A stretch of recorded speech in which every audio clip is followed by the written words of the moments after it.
Your deepest moral convictions, the ones you'd fight for, maybe even die for, aren't actually yours. You've been renting your conscience from institutions that don't have your best interests at heart. Today, we're pulling back the curtain on the greatest identity theft in human history, the outsourcing of your moral compass. In this video, you'll understand who's been doing your ethical thinking for you, and more importantly, how to take it back.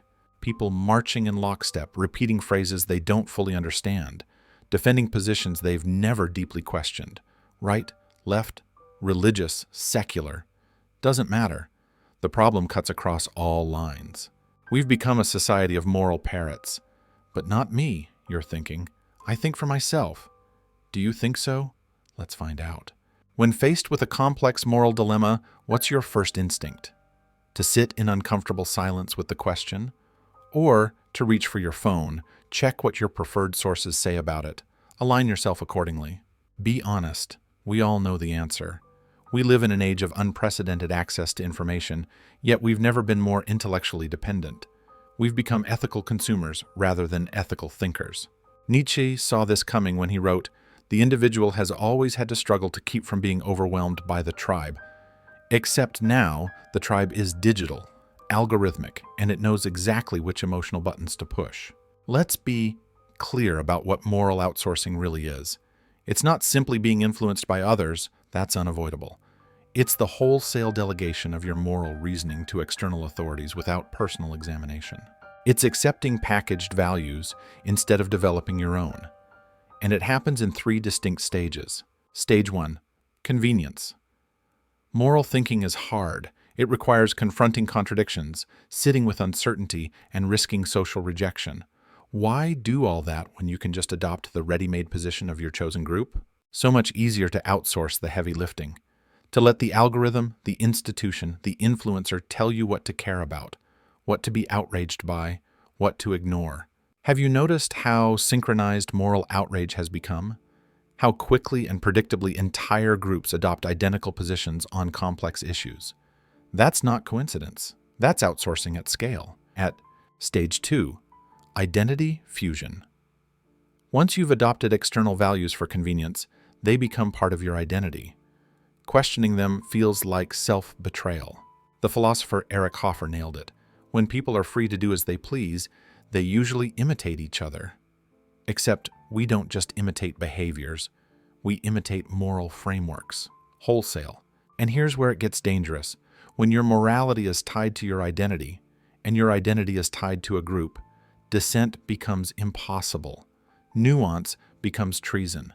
You know that friend who can't engage with any criticism of their political party, their religion, their ideological camp? That's not conviction, that's outsourced morality calcified into identity. Stage 3, moral tribalism. This is the end stage, where ethical thinking is completely replaced by team loyalty. At this point, you're not assessing ideas based on their merit. You're asking, is this what my side believes? The actual content becomes secondary to its source. This is how intelligent people end up defending the indefensible, how critical thinkers become apologists for corruption within their tribe. It is difficult to get a man to understand something when his salary depends upon his not understanding it, said Upton Sinclair. But it's even harder when his sense of self depends on not understanding it. Still don't think this applies to you? Let me ask you something. Have you ever caught yourself checking whether your reaction to a news story is the correct one according to your in-group before forming your own opinion? Have you ever felt that momentary panic when you realized your honest reaction to something didn't align with what your social circle would approve of? That's the outsourced morality alarm system at work. But wait, haven't humans always looked to authorities for moral guidance? To religious texts, cultural traditions, respected leaders? Yes, but there's a crucial difference. Traditional moral authorities asked you to internalize principles that you would then apply yourself. Modern moral outsourcing asks you to externalize the entire process, to constantly check your positions against the ever-shifting consensus of your chosen tribe. It's the difference between learning to fish and getting a fish delivery app. Let's make this concrete. Look at how we form opinions now. Something happens in the world.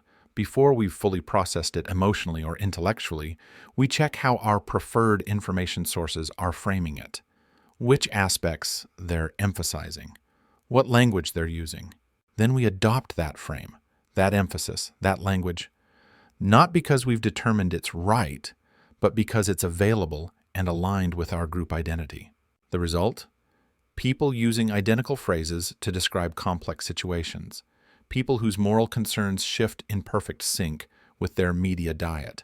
People who are passionate about issues they barely understood existed last week. Sound familiar?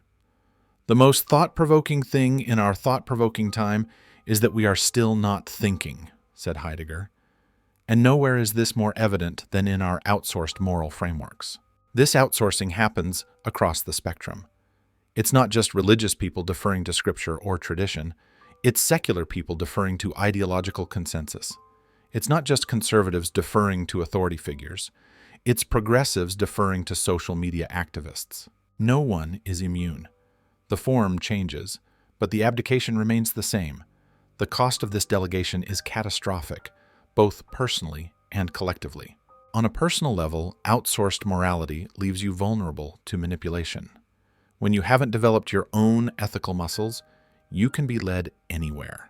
You become easy prey for those who understand that controlling moral language means controlling thought itself.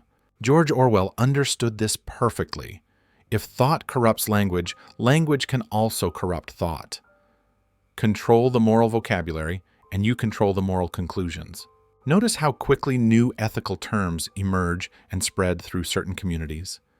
How rapidly the boundaries of acceptable opinion shift. That's not organic moral evolution. That's engineered moral outsourcing. On a collective level, we lose the creative friction that drives actual moral progress.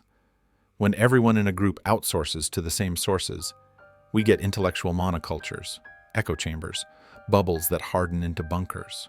Real moral growth happens when diverse perspectives clash productively. When people who've done their own ethical thinking challenge each other to expand their moral imagination. But that can't happen when everyone is renting their conscience from the same handful of sources. So what's driving this epidemic of moral outsourcing? First, complexity. The modern world presents moral questions our ancestors never faced. AI ethics, bioengineering, global supply chains where every purchase connects to systems too vast to fully comprehend. It's tempting to simplify by outsourcing, to adopt pre-packaged positions rather than navigating this complexity ourselves. Second, velocity. The speed of information flow has outpaced our capacity for moral deliberation. We're expected to have fully formed opinions on breaking events before we've had time to think them through, so we outsource to whoever can provide instant moral clarity. Finally, belonging. Humans are tribal creatures. We fear exclusion more than almost anything else. When moral positions become membership cards for social groups, outsourcing becomes a survival strategy. Think about it. What's the cost of moral independence in your social circle? Would your friends accept fundamental disagreement on core values? Or would you risk exclusion? For most, the threat of becoming a moral outcast is too terrifying to risk thinking truly independently. But there's a profound irony here. In trying to secure belonging through moral conformity, we deny ourselves the possibility of being truly known, because we're presenting an outsourced self, not our authentic moral identity. The philosopher Hannah Arendt wrote about the banality of evil, how ordinary people commit atrocities not out of exceptional malice, but through the surrender of personal moral judgment to external authorities. Every great moral catastrophe in history began with outsourced ethics, with people delegating their innate moral sense to institutions, ideologies, or charismatic leaders.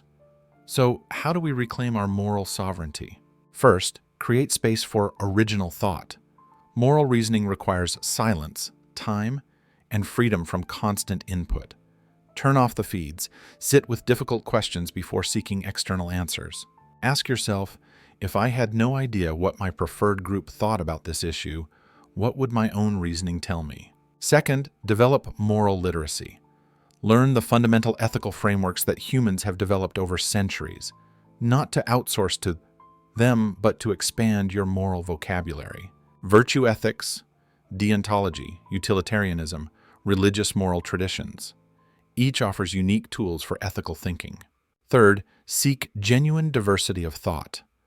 Not the performance of diversity within intellectual monocultures, but actual exposure to fundamentally different moral frameworks. Engage with people whose core assumptions differ from yours. Not to convert them or be converted, but to stress test your own reasoning. Fourth, embrace moral uncertainty. The need for absolute certainty drives outsourcing. The courage to say, "I don't know yet," is the beginning of authentic moral thinking. As Voltaire advised, doubt is not a pleasant condition, but certainty is absurd. Finally, accept the responsibility of moral freedom. Yes, thinking for yourself is harder than outsourcing. Yes, it means sometimes standing alone. But it's the only path to authentic integrity. Remember what I asked at the beginning? When was the last time you made a moral decision that wasn't pre-approved by someone else? Now I'll tell you why this matters more than almost anything else. Your outsourced morality isn't just affecting you, it's shaping the world.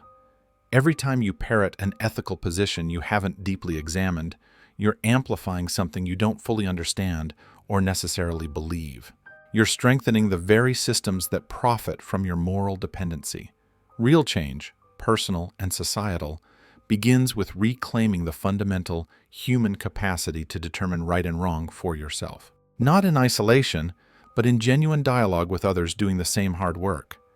As James Baldwin put it, not everything that is faced can be changed, but nothing can be changed until it is faced. It's time to face the fact that you've been outsourcing the most essential part of your humanity. The good news? You can take it back, right now. Starting with the next moral question that crosses your path. Will you?